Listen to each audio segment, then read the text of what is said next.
जादुई तोता। एक छोटे से गांव में एक गरीब परिवार रहता था। उस परिवार में रामू और उसकी बीवी सीता उसके बेटे चिंटू के साथ रहते थे। उसी गांव में एक तोता भी रहता था। उसका नाम था रघु। वो किस्मत का धनी था। जहां भी जाता वहां किसी भी चीज की कमी नहीं पड़ती थी। एक दिन रघु उड़ते उड़ते उस गरीब परिवार के घर गया। रघु सोचता है, अरे वाह, लगता है यहाँ आज बहुत अच्छा खाना मिलेगा। मैं पेट भर के खाऊंगा। वो एक कटोरी में रखे अमरूद देखता है।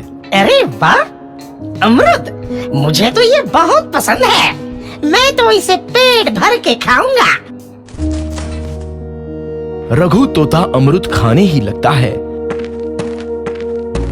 तभी सीता रघु को अमरूद खाते देखती है तो गुस्सा हो जाती है और उसे वहां से भगा देती है। भाग यहाँ से, न जाने कहां से आ जाते हैं। मैं तो परेशान हो गई हूं इनसे। सीता के भगाने के बाद रघु चुपचाप से एक कोने में रहता है। धीरे धीरे उस परिवार की बरकत होने लगती है। एक दिन रामू और सीता खाना खाते वक्त बातें करते हैं। आजकल हमारी बहुत तरक्की हो रही है, काम भी अच्छा चल रहा है। रामू कहता है। इस पर सीता कहती है, सच कहा, भगवान हमेशा ऐसे ही हम पर मेहरबान रहे। बेटा चिंटू भी कहता है, पिताजी, मुझे खिलौना लेके दो ना, मेरे सभी दोस्तों के पास है। रामू कहता है, ठीक है, जरूर लाऊंगा। सीता कहती है, कितने खुश है सब, मेरे परिवार को किसी की नजर ना लगे। एक तरफ ऐसी बातें होती हैं, तो दूसरी तरफ रसोई में रघु तोता भी अमरूद खाते रहता है। मजा आया, अमरूद खाया, मजा आया, अमरूद खाया, मजा आया। तभी सीता रसोई में आती है और रघु तोते को अमरूद खाते देख बहुत गुस्सा होती है। सीता रघु को बाहर निकालने के लिए पिंजरे में अमरूद रखती है। रघु जब अमरूद खाने लगता है तो पिंजरे का दरवाजा बंद हो जाता है और वो उसमें फंस जाता है। मुझे बाहर निकालो, मैं यहाँ फंस गया हूँ, मुझे बचाओ। अगले दिन सीता पिंजरा उठाकर बाहर दूर उस रघु को छोड़ देती है। रघु के जाते ही उनके घर आई बरकत धीरे धीरे कम हो जाती है। उन्हें बहुत घाटा होता है। सीता कहती है, ये क्या हो रहा है? अचानक इतना कैसे बदल गया? अभी तक तो सब कुछ अच्छा चल रहा था।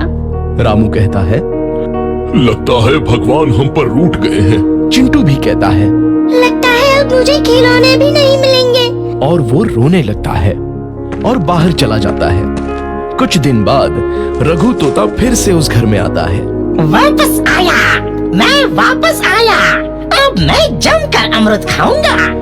रघु सीधा रसोई घर में चला जाता है और अमरूद खाने लगता है। कुछ देर बाद सीता रसोई में आती है और रघु को देख कहती है, एक तो घर में पहले से इतनी दिक्कत चल रही है और ऊपर से ये तोता मुझे और परेशान कर रहा है। सीता रघु को वहां से भगा देती है। रघु उड़कर किसी कोने में छुप जाता है। कुछ दिन बाद धीरे धीरे उस घर की बरकत वापस आने लगती है। काम भी अच्छे से चलने लगता है। एक रात जब रघु तोता अमरूद खाने जाता है तो पिंजरे में फंस जाता है। ये लोग आखिर चाहते क्या हैं? एक तोते को शांति से अमरूद खाने क्यों नहीं देते? मैं कौन सा चोरी कर रहा हूँ? बस अमरूद ही तो खा रहा हूँ। तभी रामू वहां आता है और पिंजरे में रघु तोते को देख उसे बाहर छोड़ देता है। ये तोता भी कितना जिद्दी है, बार बार वापस आ जाता है। जैसे ही रामू रघु को छोड़ देता है, अगले दिन से फिर से उनके घर की बरकत जाने लगती है। काम में घाटा होता है। किसी को समझ नहीं आ रहा था कि ऐसा क्यों हो रहा है। रघु तोता घर आता है तो अचानक बरकत आती है और जब रघु तोता को बाहर निकालते हैं तो बरकत चली जाती है। एक दिन सीता रघु तोते के घर आने और बाहर जाने की स्थिति पर नजर रखती है। ये तोता जब भी घर आता है तो घर में बरकत आती है और जैसे ही ये घर से बाहर जाता है तो उसी के साथ बरकत भी चली जाती है। कहीं ये जादुई तोता तो नहीं है? अगली बार जब ये तोता घर आएगा तो मैं इसे कहीं नहीं जाने दूंगी। सीता रघु का बहुत इंतजार करती है, लेकिन रघु तोता दोबारा उस घर में कभी नहीं आता।